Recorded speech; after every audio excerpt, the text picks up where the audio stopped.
بسم اللہ الرحمن الرحیم۔ اللہ تعالیٰ نے بچپن سے ہی حضور صلی اللہ علیہ وآلہ وسلم کو امتیازی صفات عطا فرمائیں۔ نبی کریم صلی اللہ علیہ وآلہ وسلم بچپن میں کبھی کسی شادی میں نہیں گئے، حالانکہ شادیوں میں جانا کوئی گناہ کا کام نہیں ہے۔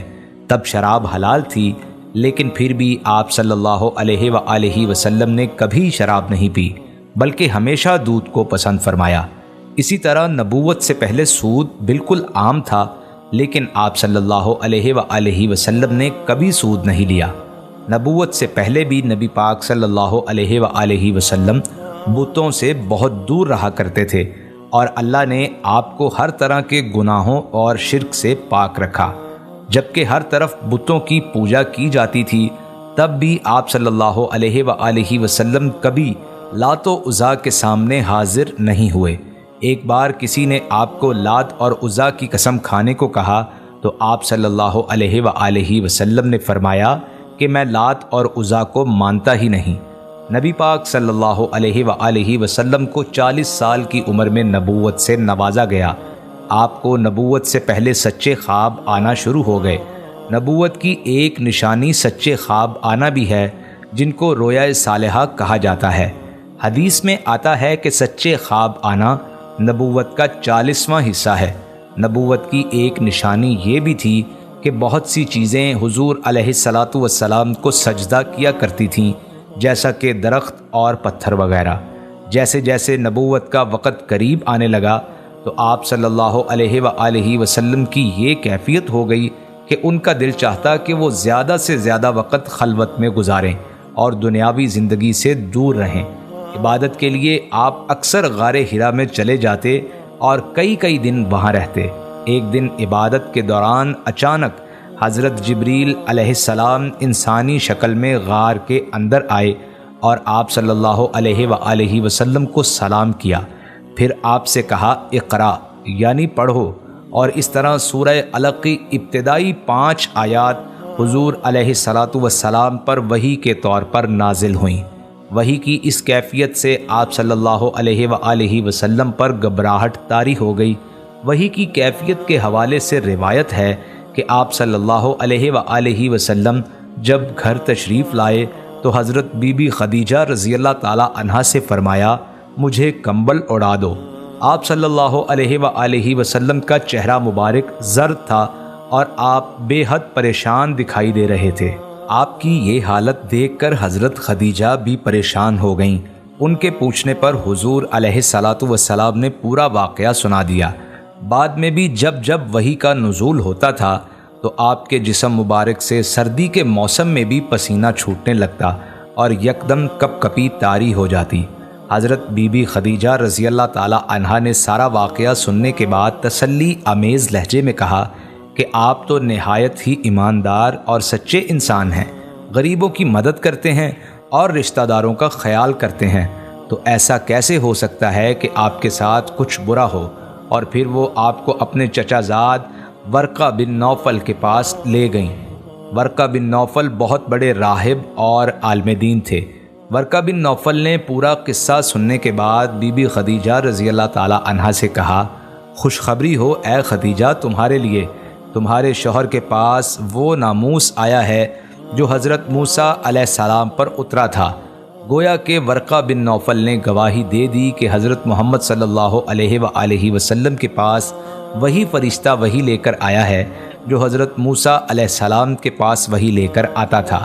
انہوں نے دونوں کو تسلی دی اور کہا کہ یہ تو بہت خوشی کی خبر ہے۔ اس وقت تک ورقہ بن نوفل عمر رسیدہ ہو چکے تھے۔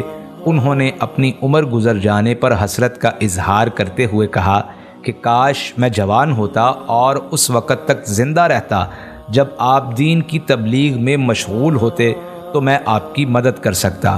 پھر انہوں نے کہا کہ ایک دن ایسا آئے گا جب اہل مکہ آپ کو مکہ سے نکال دیں گے، لیکن آپ گھبرائیے نہیں۔ ہر نبی کے ساتھ ایسا ہوا ہے کہ اسے اس کی قوم نے اپنے ملک یا اپنی بستی سے نکل جانے پر مجبور کیا اور اسے ہجرت کا حکم دیا گیا۔ پہلی وحی کے نزول کے بعد طویل عرصے تک وحی کا سلسلہ منقطع رہا اور آپ صلی اللہ علیہ وآلہ وسلم اس وجہ سے پریشان رہنے لگے، لیکن پھر کچھ عرصے بعد سورہ مدثر اور سورہ مزمل کی آیات نازل ہوئیں اور ان میں اللہ تعالیٰ نے حضور علیہ الصلاۃ والسلام کو پیار سے یا ایھا المدثر اور یا ایھا المزمل کہہ کر مخاطب کیا۔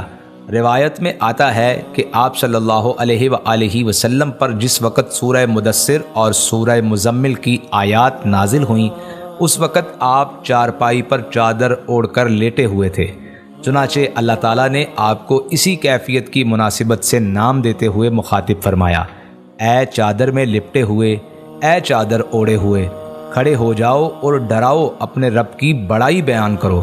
در حقیقت اللہ تعالیٰ نے نہایت محبت کے ساتھ اپنے نبی کو وحی کے پیغام کی تبلیغ کا حکم فرمایا۔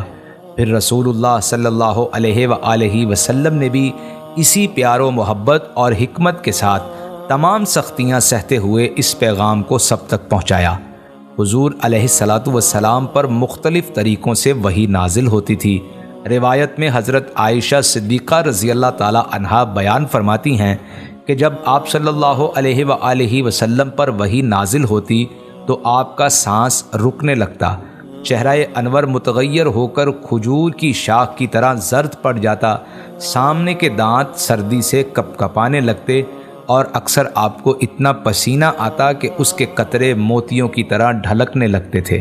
اگر وحی اس حالت میں آتی کہ آپ اپنی اونٹنی پر سوار ہوتے تو وحی کے بوجھ سے اونٹنی بیٹھ جاتی۔ وحی کی دوسری صورت یہ تھی کہ فرشتہ کسی انسانی شکل میں آپ کے پاس آ کر اللہ تعالیٰ کا پیغام پہنچا دیتا تھا۔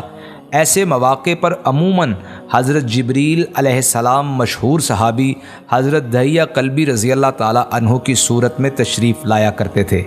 وحی کی تیسری صورت یہ تھی کہ حضرت جبریل علیہ السلام کسی انسانی شکل اختیار کیے بغیر اپنی اصل صورت میں دکھائی دیتے تھے، لیکن ایسا صرف آپ صلی اللہ علیہ وآلہ وسلم کی تمام عمر میں 3 مرتبہ ہوا۔ ایک مرتبہ اس وقت جب آپ صلی اللہ علیہ وآلہ وسلم نے خود حضرت جبریل علیہ السلام کو ان کی اصل شکل میں دیکھنے کی خواہش ظاہر فرمائی تھی، دوسری مرتبہ سفر معراج میں، اور تیسری بار نبوت کے بالکل ابتدائی زمانے میں مکہ مکرمہ کے مقام اجیاد پر۔ وحی کی چوتھی صورت یہ تھی کہ آپ صلی اللہ علیہ وآلہ وسلم کو نزول قرآن سے قبل سچے خواب نظر آیا کرتے تھے، جو کچھ خواب میں دیکھتے بیداری میں ویسا ہی ہو جاتا۔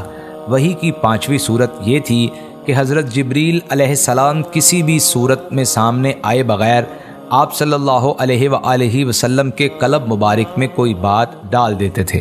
وحی کا یہ سلسلہ تقریباً 23 سال جاری رہا۔ یہاں سوال یہ پیدا ہوتا ہے کہ سارے قرآن کریم کو ایک دفعہ نازل کرنے کی بجائے تھوڑا تھوڑا کر کے کیوں نازل کیا گیا؟